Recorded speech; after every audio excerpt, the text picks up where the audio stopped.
Good morning students. आज जो हम लोग टॉपिक करेंगे वो है क्लोनिंग वेक्टर। लास्ट लेक्चर में आप लोगों ने देखा कि किस तरह से डीएनए को कट किया गया है और उसको लाइगेट करके मतलब एक सम अप देख लिया आप लोगों ने कि किस तरह से उसे लगा करके रिकॉम्बिनेंट बनाया गया, वेक्टर डीएनए के साथ लगा करके उसको रिकॉम्बिनेंट बनाया गया। ठीक है, अब एक एक छोटी छोटी चीज़ों पे वापस से बात करेंगे। ठीक है, जैसे पहले बात करते हैं रेस्ट्रिक्शन एंजाइम्स के बारे में। ये लेक्चर आपने लगाया है, ये बेसिक है, समझ में आ गया होगा। अब थोड़ा सा इसकी डेप्थ में चलते हैं।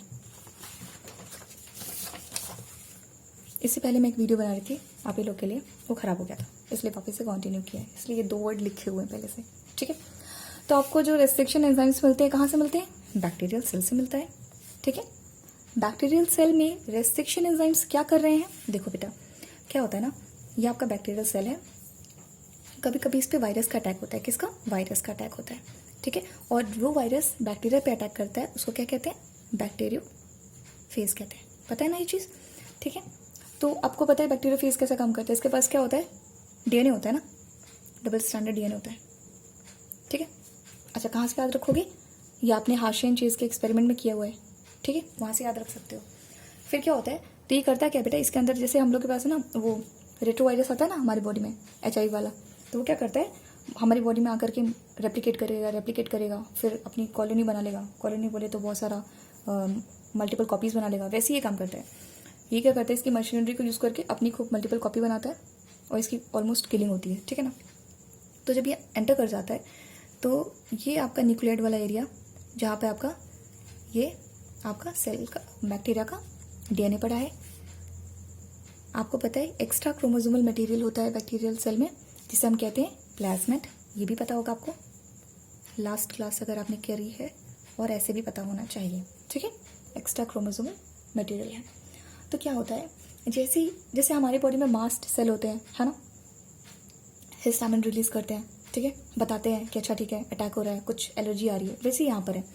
तो जैसे ही बैक्टीरिया फेज आके इस पर अटैक करता है सेल पे, तो यहाँ पर इनकी डिफेंस के लिए ये बैक्टीरियल सेल की डिफेंस के लिए रेस्ट्रिक्शन एंजाइम्स रिलीज हो जाते हैं। ठीक है, इनका क्या काम है? वैसे ही बॉडी को बचाना।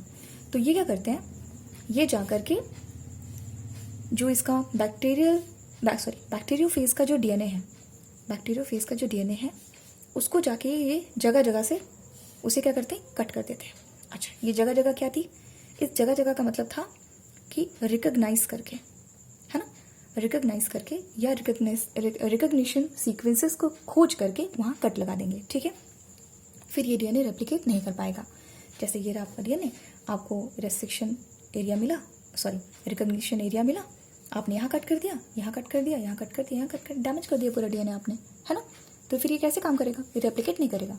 तो फिर इस तरह से ये आपका सेल को बचा लेता है। ठीक है, अच्छा ये बुक में भी आपकी मेंशन है कि एक तो ये प्रोटेक्ट कर रहा है ना, इसके साथ एक चीज़ और होती है, मिथाइल ग्रुप, है ना, मिथाइल ग्रुप। देखो जब ये रिलीज हो रहा है, अच्छा इसने रिकॉग्नाइज करके काटा है, यही मैंने आपको कहा। रुको बेटा, ब्लर हो गया।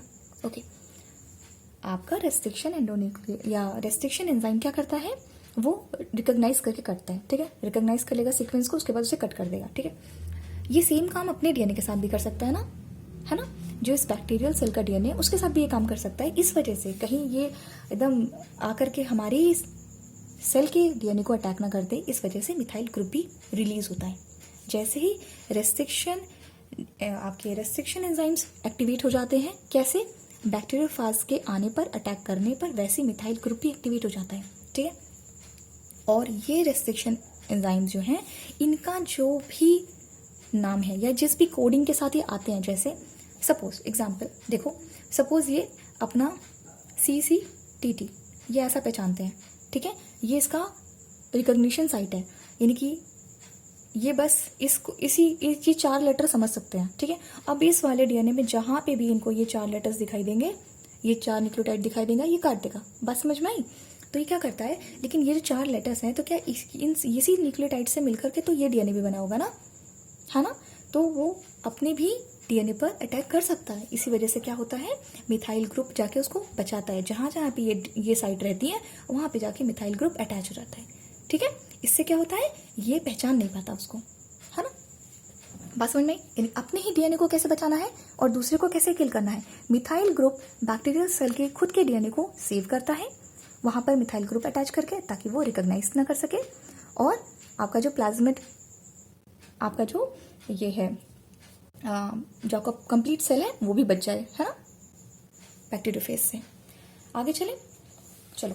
इसी वजह से ये कहा गया कि रेस्ट्रिक्शन एंजाइम्स आपको कहाँ से मिलते हैं, ये एक्सट्रैक्ट होते हैं बैक्टीरियल सेल से, और ये एक नहीं होते हैं, ये बहुत सारे हैं, है ना। उस दिन पढ़ा था ना आपने, काफ़ी सारे स्ट्रेन्स बैक्टीरिया के हैं, उसमें से आपने बहुत सारे आपने रेस्ट्रिक्शन एंजाइम भी निकाल रखे हैं। ओके डन, आगे चले, ठीक है। रेस्ट्रिक्शन एंजाइम की एक बहुत बड़ी फैमिली है, उस फैमिली का नाम है न्यूक्लिएजेस। न्यूक्लिएजेस क्या होता है?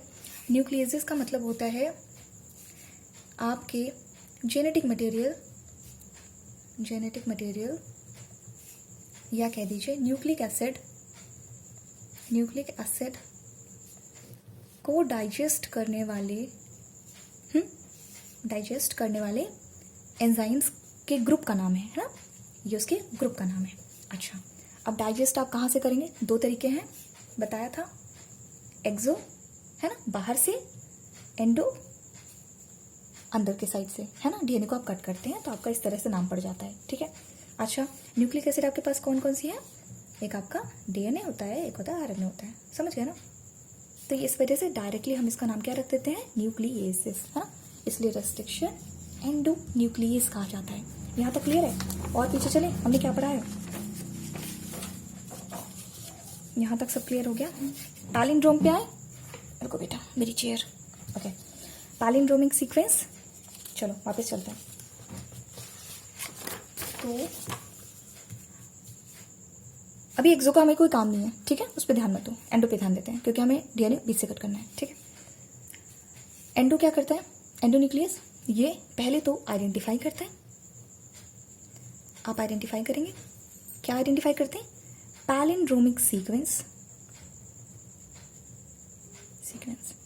कितना बड़ा होना चाहिए? ये आपके 6 न्यूक्लियोटाइड का होना चाहिए, ठीक है। अच्छा देखो, मैंने थोड़ा सा इसका निमोनिक सोचा था, मैं बताती हूँ आप लोग क्या सोचा था मैंने।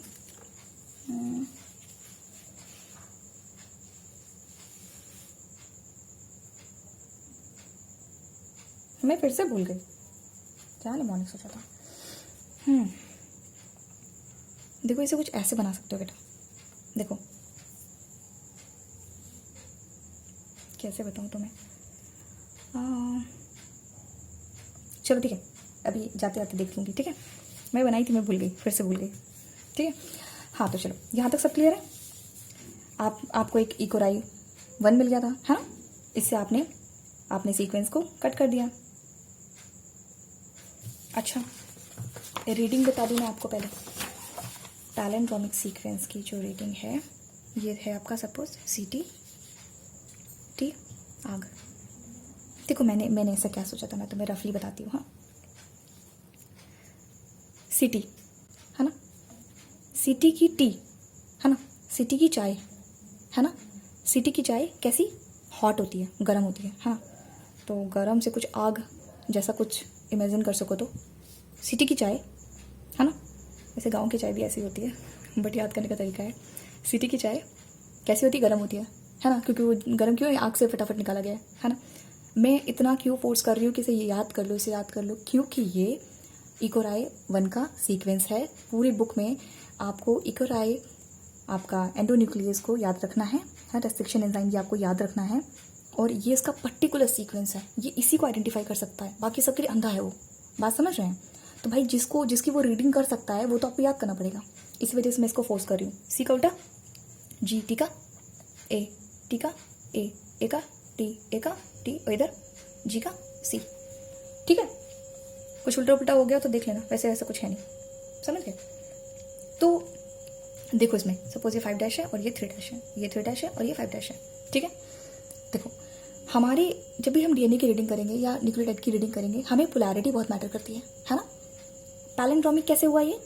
देखो पैलिंड्रोमिक कैसे है, अगर हम इधर से पढ़ते हैं, यानी 5 to आपका 3' पढ़ते हैं, सपोज मैं रीडिंग कर रही हूँ, ठीक है। पैलिंड्रोमिक का मतलब होता है उल्टा सीधा एक समान, है ना।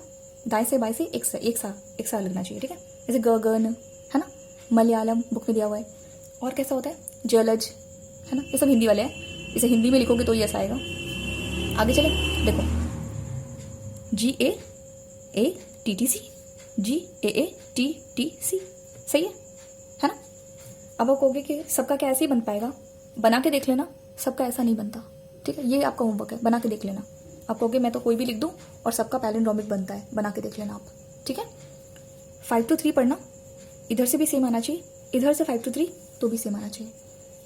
और जब मैं 3 to 5 पढ़ूँ तो भी सेम आना चाहिए, और मैं इधर से 3 to 5 पढ़ूँ तो भी सेम आना चाहिए। सपोज मैंने 5 to 3 पढ़ लिया, अब मैं इधर से पढ़ना चाहती हूँ, कोई बात नहीं, CTTAAG, इधर से पढ़ लूँ CTTAAG, इट मीन्स कि ये मेरा पैलिंड्रोमिक सीक्वेंस है, ठीक है। यहाँ तक बात हो गई थी बेटा, समझ गए।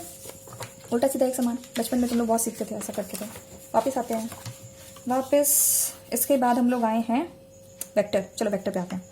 देखो वेक्टर से पहले बहुत सारी चीज़ें सीखने की ज़रूरत है, वो मैं आपको बताती हूँ, ठीक है। ध्यान दो, हम कर क्या रहे हैं, हम लोग इतनी मेहनत क्यों कर रहे हैं, बायोटेक में इतनी मेहनत क्यों हो रही है। ध्यान से देखो, देखो अभी ऐसा पॉसिबल नहीं है, बट मेरा एग्जाम्पल इतना जेन्युइन है नहीं, बट सोच लो। देखो देखा होगा, बाला मूवी देखी होगी, उसमें जो हीरो है वो टकला है, ठीक है ना। अभी सोचो ऐसा हो जाए कि कुछ लड़के एकदम, मतलब होता है ना कि बहुत ज़्यादा क्वांटिटी में लड़के एकदम टकले हो जाएं, ठीक है। और ये लड़कों की क्या बात करें, लड़कियां भी टकली हो जाएं, सब टकले हो जाएं, ठीक है। लेकिन एक दो ऐसे इंसान बचे जो कि जिनके हेयर्स बार बार रीग्रोथ कर रहे हैं। देखो मैं तुम्हें एक फंडा बताती हूँ, हेयर कहाँ से जाता है, वैसे एग्जांपल है क्योंकि तुम लोग को ऐसा वो ना लगे कि क्या मतलब होता है ना, फेक सा एग्जांपल है, ध्यान से सुनो। हेयर जुड़े होते हैं फॉलिकल से, ठीक है। ऐसे करके एक फॉलिकल होती है, उसे जुड़े होते हैं ऐसे करके हेयर्स, ठीक है ना। ये फॉलिकल निकल जाएगी, इसे फॉलिकल बल्ब कहते हैं। अगर ये निकल गई तो फिर आपका हेयर वापस नहीं आता, ठीक है। तो मेरा जितना भी कुछ है, मैं जो आपको जितना एग्जांपल दे रही हूँ सब ऐसा हाइपोथेटिकल है, ठीक है। तो इमेजिन ये करो कि सबके बाल एकदम ख़त्म, ठीक है। लेकिन कुछ लोग के अंदर या एक इंसान के अंदर ऐसा कुछ प्रोटीन बन रहा है जिससे कि वो क्या करे, वो प्रोटीन अगर आपके पास होगा, है ना, वो प्रोटीन आपके जीन में अगर आ जाए तो आपके भी हेयर्स आ जाएं, समझ रहे हैं। तो हमें क्या करना है, हमें उस बंदे के DNA का वो ऐसा सीक्वेंस निकालना है जो उस प्रोटीन को कोड करता है, जिससे कि हेयर्स आते हैं, रीग्रोथ हो रहा है, ये फॉलिकल निकल भी जा रहा है तो भी मेरा हेयर आ जा रहा है, ठीक है, सपोज ऐसा। तो अब इसी पे मेरा पूरा बायोटेक्नो का मैं एग्जाम्पल सेट कर दे रही हूँ। तो हमने जीन निकालना है ना। देखो तो हमें करना क्या है, हमें पहले बंदे का DNA चाहिए। DNA में पर्टिकुलर आपके पास वो सीक्वेंस होगा, सपोज ये रहा मेरा जीन, है ना। इस जीन का जितना भी सीक्वेंस है ना वो मेरे काम का है, ऐसे करके, समझ गए, ऐसे। अब मुझे क्या करना है, इसको कट करना है, इसको कट करना है, और मुझे इसकी कॉपी बनानी है। पहली बात तो इसकी कॉपी बनानी है, इसकी कॉपी तो ऐसे बनेगी नहीं, तो हमें एक फोटो कॉपी की मशीन चाहिए, ठीक है। That's photo copy machine is called vector, है ना।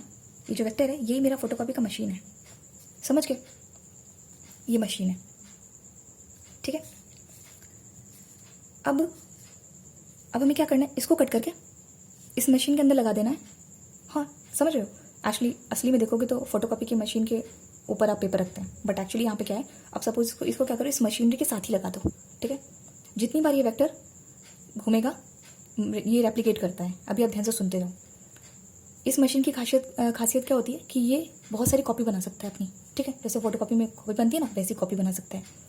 तो हमें चाहिए एक वेक्टर, तो हमने ये उठाया, इस वेक्टर के साथ लगा दिया, ताकि वेक्टर जब अपने आप को रेप्लिकेट करेगा तो मेरा वाला भी जीन रेप्लिकेट हो जाएगा। फिर मैं क्या करूँगी, वेक्टर से उस मेरे जीन को हटा करके अपने वाला जीन निकाल लूँगी, और उसमें से प्रोटीन बना के जब उसको डालेंगे किसी के बॉडी में तो क्या हो जाएगा, वो प्रोटीन बना लेगा और फिर वापस से उस इंसान का हेयर्स रीग्रोथ करेगा।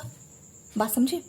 देखो यही हुआ था लास्ट टाइम, ये देखो ऐसे किया था हम लोगों ने।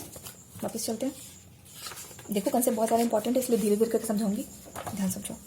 देखो ऐसी था, ये रहा वेक्टर DNA, इधर वाला वेक्टर DNA, इधर वाला आपका लाइक आपको जीन ऑफ इंटरेस्ट जो भी था आपका, दोनों को उठाया आपस में चिपका दिया।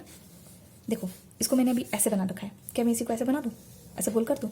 ये देखो मेरा प्लाज्मिड नहीं लग रहा तुमको, ये देखो मैंने प्लाज्मिड बना दिया, बात समझ रहे हो? ठीक है, वैसे ये हाफ पोर्शन है। ठीक है, जब पूरा चैप्टर खत्म हो जाएगा या उस लेवल पे खत्म हो जाएगा जब मैं तुमको ये बात अच्छे से तुम समझ पाओ, है ना, अभी भी समझ सकते हो बट ठीक है, मैं वेक्टर खत्म कर दूँ उसके बाद ही बता दूंगी। तो ये हाफ सेगमेंट है। तो मैंने क्या किया, क्या बोला मैंने, मेरे को अपना जीन ऑफ इंटरेस्ट लेना है, उसको वेक्टर में लगा देना है। और वेक्टर का काम क्या होता है, वेक्टर बहुत रेप्लिकेट करता है और जितनी बार रेप्लिकेट करेगा उतनी बार मेरा वाला मटेरियल रेप्लिकेट हो जाएगा। बात समझ गए ना? अभी तो कोई दिक्कत नहीं है। देखो ध्यान से, वेक्टर कौन है यहाँ पे, प्लाज्मिड। ठीक है, हमने प्लाज्मिड लिया है, सबके लिए अलग अलग होता है, हमने प्लाज्मिड लिया है। ठीक है, क्योंकि होस्ट भी इंपॉर्टेंट है, हम इसको डालने किसमें वाले हैं। ठीक है, चलो क्या किया हमने, ये रहा मेरा जीन ऑफ इंटरेस्ट, दूसरे कलर से बनाऊं क्या, रुको, ये रुको, ये था प्लाज्मिड, ऐसे होता है प्लाज्मिड, ऐसे देखो ऐसे होता है प्लाज्मिड। ठीक है, अब मैंने क्या किया, मैंने इसको क्या यूज़ किया, एंडोन्यूक्लियस से मैंने कट कर लिया, है ना, इको R1। ठीक है, तो खास बात ये देखो बेटा, अगर आपने कभी देखा हो या आपने कभी बचपन में कोई चीज़ पैचिंग का काम किया हो, ऐसे चिपका के, है ना, बनाना, सपोज मेरे को कहीं पर ये बटरफ्लाई कहीं लगानी है, ठीक है, लगानी थी, और सपोज इसकी विंग्स मैं चाहती हूँ ये मैं ब्लैक कलर के चाहती हूँ। अब तो मैं क्या करूँगी, जितना साइज़ इधर है ना, जितना साइज़ इधर है उतना ही नाप के मैं इधर वाला बनाऊँगी किसी और कलर का, ब्लैक कलर का, और मैं ये देखो इसमें करके मैंने चिपका दिया। अगर मैं इसमें इतना बड़ा मैं विंग बना दूँ तो इस थोड़ा और इतना बड़ा बना दूँ विंग, तो ये देखो इस बटरफ्लाई में सेट नहीं हो रहा है। बात समझ रहे हैं? अगर मुझे कोई चीज़ एक ही साइज़ एक ही कटिंग से रहेगी तो उसमें पैच करना बहुत इजी हो जाएगा। ठीक है, अब ये कोई आर्टिफिशियल चीज़ नहीं है जहाँ पर जो है हम ग्लू लगा के चिपका दें। यहाँ पर अगर आप यहाँ, इसका रूल ये कहता है कि अगर आपने यहाँ पर इको R1 से काटा है ना, तो आप प्लाज्मिड को भी उसी सीजर से काटेंगे। आपको सीजर चेंज नहीं करनी है। अगर आपको पैचिंग करनी है तो आप सीजर चेंज नहीं कर सकते हैं। ठीक है, जाहिर सी बात है, अगर आप एक बड़ी वाली कैंची लो, उससे बड़ा कट मार दो और छोटी वाली से छोटा कट मार दो, ये छोटा या बड़ा मैच करेगा क्या? कभी नहीं करेगा ना, है ना। उसके स्टिकी एंड्स कहीं और घूम रहे होंगे, इसके स्टिकी एंड्स कहीं और होंगे, आपस में मैच नहीं कर पाएंगे, इसलिए हमको एक ही सीजर यूज़ करनी पड़ेगी। अब हमने यहाँ पर इको R1 से इसका भी काट दिया, है ना, इसका जीन भी काट दिया। अच्छा, जब हमने इको R1 लगाया था उसने यहाँ पे कैसे काटा, वही अपना आइडेंटिफाई किया, पैलिंड्रोमिक सीक्वेंस देखा, कट कर दिया। अच्छा, ये भी बताया था मैंने कि ये हमेशा आपको स्टिकी एंड्स देता है, ये हमेशा इस तरह स्टाइल से काटता है, देख पा रहे हो, ऐसे काटता है। ओके बच्चा, ऐसे, ठीक है, ये ऐसे काटता है, यानी कि ये फॉस्फोडाइएस्टर बॉन्ड हटा देता है, देख पा रहे हो, है ना। बीच से नहीं कट करता, साइड का फॉस्फोडाइएस्टर बॉन्ड हटा देता है। ठीक है, और इसके इस तरह से करने से क्या होता है कि आपको एक बॉन्ड इधर मिल जाता है हाइड्रोजन बॉन्ड का, और एक बॉन्ड इधर मिल जाता है। ठीक है, समझ गए ना। चलो इसको उठा के इस पर चिपका दो। ठीक है, अब ये देखो, ये रहा मेरा इंटरेस्ट वाला जीन, और ये मैंने प्लाज्मिड में लगा दिया, ये मैंने प्लाज्मिड में लगा दिया। ठीक है, ये वाला पार्ट है मेरा। देखो ध्यान से समझो, कोई जल्दी नहीं करेंगे, आराम से समझेंगे। ये रहा, समझ गए। मैंने क्या किया, मैंने जीन ऑफ इंटरेस्ट को काटा उसी सीजर से मैंने प्लाज्मिड को लिया, उसको भी काट दिया। समझ गए, आगे चलिए। अच्छा देखो, जब मैं इसको कट कर रही थी, है ना, तो ये कट हो गया था, फिर मैंने जेल इलेक्ट्रोफोरेसिस से अलग कर लिया था। ठीक है, यहाँ पर भी मैंने कट किया है ना, यहाँ पे लेकिन 75 टुकड़े नहीं ना होने हैं। ठीक है, देखो अभी बोलोगे क्यों नहीं होने, यहाँ पे तो होंगे, यहाँ पे तो कई सारे टुकड़े हो गए थे, तभी तो हमने जेल इलेक्ट्रोफोरेसिस यूज़ किया था। इसमें नहीं होता ऐसा, अभी आगे पढ़ेंगे क्यों नहीं होता। ठीक है, इसमें नहीं होता ऐसा, इसमें आपको एक ही सीक्वेंस ऐसा मिलेगा जहाँ से आप कट कर पाएंगे, तो एक ही मिलेगा। ये देखो, सपोज मैंने एक मिला, अभी मेरी बातें सब सुनते जाओ, एक मिला, हमने इस जीन ऑफ इंटरेस्ट को इसके अंदर डाल दिया। ठीक है, अच्छा, जब हम इसमें डाल रहे थे ना, तो बेटा ये कोई ऐसे हाथों से सिलने वाला काम तो नहीं है कि ये लो मैंने हाथ में पकड़ा हुआ है, ये मैंने सिल दिया, ऐसा नहीं होना है ना। तो क्या होता है, अब ऐसा हो सकता है कि जब मैं इसको इसमें इंसर्ट करने की कोशिश कर रही थी और एक और प्लाज्मिड ले लेते हैं, और जब मैंने प्लाज्मिड से कट करके रखा था ऐसे, तो बेटा क्या होता है, ये कभी कभी आपस में खुद जुड़ जाते हैं, ये खुद से जुड़ जाते हैं क्योंकि इनके पास अपने पोलैरिटी वाले अपने न्यूक्लियोटाइड तो है ना, आपने ऐसे तोड़ा है ना, बॉन्ड्स हैं, ऐसे जुड़ सकते हैं, ऐसे जुड़ सकते हैं, ऐसे ना जुड़े ऐसे जुड़ सकते हैं, तो ये कभी कभी आपस में जुड़ जाते हैं। मैंने कि जब तक ये मेरा जीन ऑफ इंटरेस्ट यहाँ तक आ रहा था, इसने अपने आप को जोड़ लिया, तो ये तो बेकार हो गया है ना, इसमें देखो मेरा जीन ऑफ इंटरेस्ट नहीं आया। बात समझ गए? यानी कि जब मैंने इसको कट किया, ठीक है, इसको निकाल लिया, अपना जीन ऑफ इंटरेस्ट सेलेक्ट कर लिया, लेकिन जब मैंने प्लाज्मिड काटा तो ऐसा हो सकता है कि जब तक ये इसमें इंसर्ट होने आ रहा था, है ना, जब ये इसमें इंसर्ट होने आ रहा था, इसके स्टिकी एंड से चिपकने आ रहा था, तब तक ये आपस में ही बंद हो गए, है ना, इन्होंने आपस में ही बंद कर लिया डोर।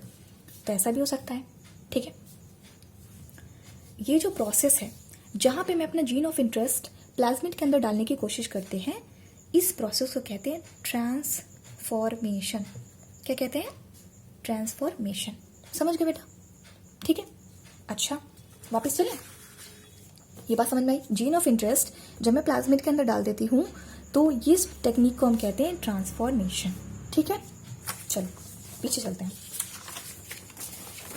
ये देखो कहाँ लिखा है रिकॉम्बिनेंट, कोई मुझे देख के बताएगा किधर लिखा है रिकॉम्बिनेंट? ये लिखा है। इसे हमने रिकॉम्बिनेंट कब कहा था?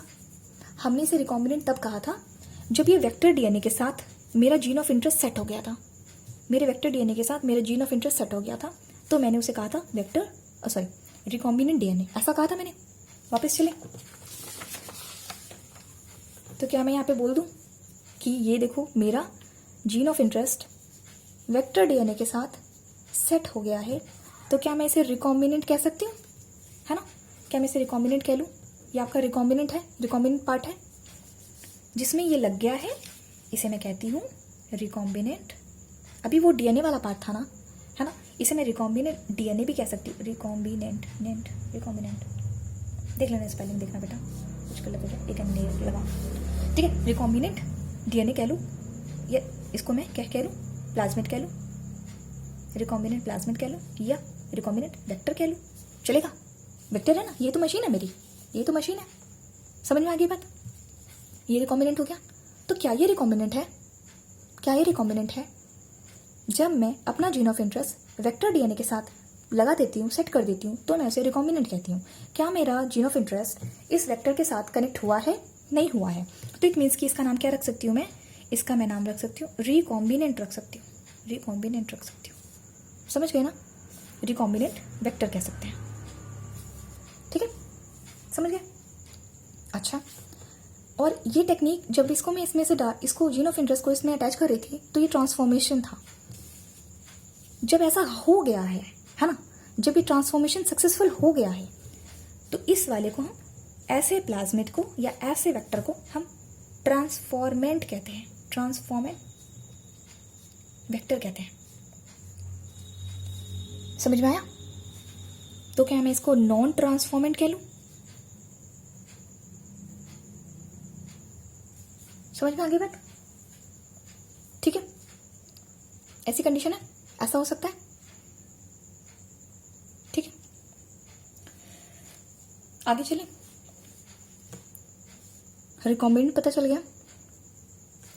ओ रुको बेटा, रुको। मैं तुम्हें थोड़ा मिस्टेक होगी, थोड़ा ये ट्रांसफॉर्मेट वाला रुक जाओ बेटा, थोड़ा सा रुक जाओ। ये तो भी बस ऐसे बैठे रहो, बता दो। देखो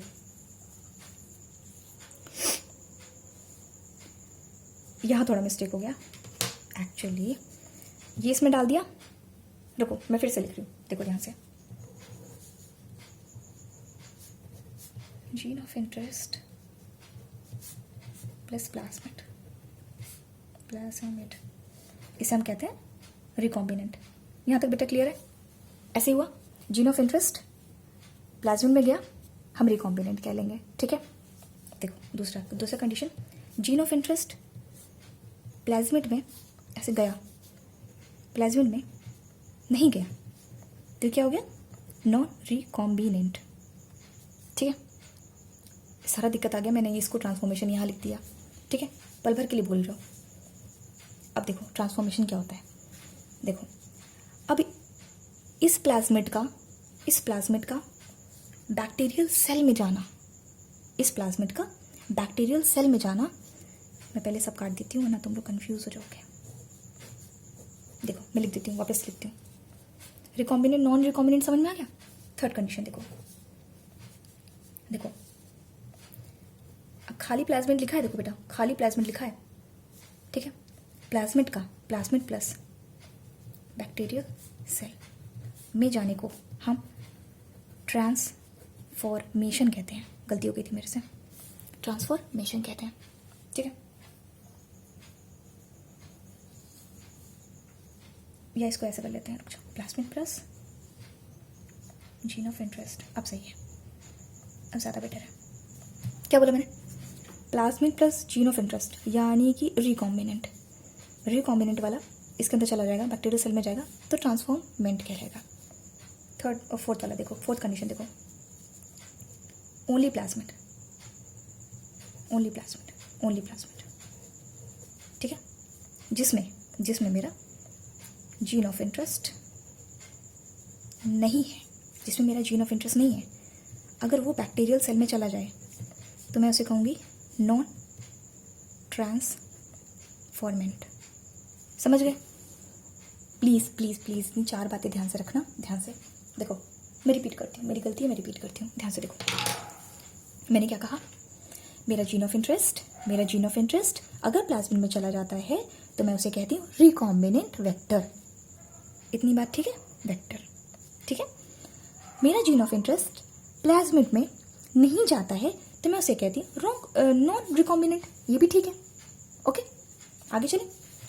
अगर मेरा प्लाज्मिड जीन ऑफ इंटरेस्ट वाला यानी मेरा रिकॉम्बिनेंट वाला वेक्टर, रिकॉम्बिनेंट जो मेरा वेक्टर है यानी प्लाज्मिड है, वो अगर मैं बैक्टीरियल सेल में भेज देती हूँ तो मैं उसे कहती हूँ ट्रांसफॉर्मेशन। ये भी ठीक है। लेकिन अगर मैं कोई ऐसा प्लाज्मिड सेल के अंदर चला जाए जो कि जिसमें मेरा जीन ऑफ इंटरेस्ट नहीं है तो मैं उसे कहती हूँ नॉन ट्रांसफॉर्मेंट। इतनी बातें क्लियर है? बस यहाँ तक समझ में आ गया? आगे चले। ओके, अब चलते हैं हम लोग, हटो चलो, अब हम लोग चलते हैं अपने प्लाज्मिड पर, है ना, जो मैंने तुमको उस दिन याद करवाया था, क्योंकि हम लोग क्लोनिंग वेक्टर देखने वाले हैं, ठीक है। देखो टॉपिक है हमारा, दिख रहा है, क्लोनिंग वेक्टर। अब ध्यान से देखो बेटा, अब ध्यान से देखो, वो बेसिक बातें समझ में आ गई ना, उन टर्म्स का यूज़ किया जाएगा, ठीक है, इसलिए आपको ज़रूरत है देखने की। बना ले, डायग्राम बना लेते हैं हम लोग। ये मेरा वेक्टर है, ठीक है, ये मेरा वेक्टर है। कैसे याद किया था? यहाँ 2 पार्ट बना लो, यहाँ पे 2 पार्ट बना लो, ठीक है। फटाफट लिखो, पास्ट 1, ठीक है, पास्ट व्यू, है ना, पास्ट व्यू 1। इधर क्या था? एक और इको R1, फिर क्लास का क्ला 1, हिंद का हिंद थर्ड पीरियड में हिंदी पढ़ाई जाएगी तो हमें रोमन में लिखना है थर्ड। ये सब एक के साथ अटैच कर दो, ठीक है। इधर आ जाओ, इधर लिखेंगे भुवन बैम सेज हाई H1, है ना, H इसके साथ रखना, और because he has completed year 1 Sal 1, ठीक है। थोड़ा सा स्पेस देके हम एक और ऐसे कर लेते हैं, ठीक है ना। देखो मेरी स्पेस मिल गई ना मुझको, ये देखो, इसे कहूँगी मैं ओरिजिन ऑफ रेप्लिकेशन। थोड़ा सा स्पेस देके मैं इधर कट कर लूँगी, इसे मैं कहूँगी रोप। क्या कहूँगी? रोप, ठीक है। अब देखो, ओहो, रोप के पास एक चीज़ और होती है, वो ऐसे कहते हैं PUV, है ना, सेकेंड, है ना। First Hind, second third period में पढ़ेंगे, टक टक टक टक, फिर किस में? सेकेंड, बस एक जगह यहाँ पे सेकेंड, रोप, ठीक है। ऐसे याद कर लो, कितनी रो? Second row. कितनी row? Second row. It's not row, it's rope, है ना, बट हम ऐसे कह सकते हैं। रोप करता क्या है? एक्चुअली इट कोड्स फॉर अरे तुमको क्या ज़रूरत है, लिख दूँ क्या, पूरा लिख दूँ। इट कोड्स फॉर प्रोटीन्स, है ना, उन प्रोटीन्स के लिए कोड करता है जो कि रिक्वायर्ड है, विच आर रिक्वायर्ड, कुछ गलत हो गया, IED, required for the replication of plasmid. ये उन प्रोटीन के लिए कोड करता है। ये वैसे आपके सिलेबस में नहीं है, लेकिन यहाँ पे है तो मैंने इसलिए बता दिया। देखो देख लेना, बुक में होगा, मुझे ठीक से याद भी नहीं है, मैं NCERT पढ़ नहीं पाती हूँ, जितना मेरा टाइम नहीं मिल पाता। ध्यान से देखो, हाँ, codes for protein required for the replication of the plasmid. जो भी आपको इसकी रेप्लिकेशन के लिए ज़रूरत पड़ेगी उन प्रोटीन्स को कोड करता है, ठीक है। हटो, चलो इसको किनारे करता हूँ, इस बात को किनारे करता हूँ, आगे चले। फुल फॉर्म बताया था, PBR 322, है ना।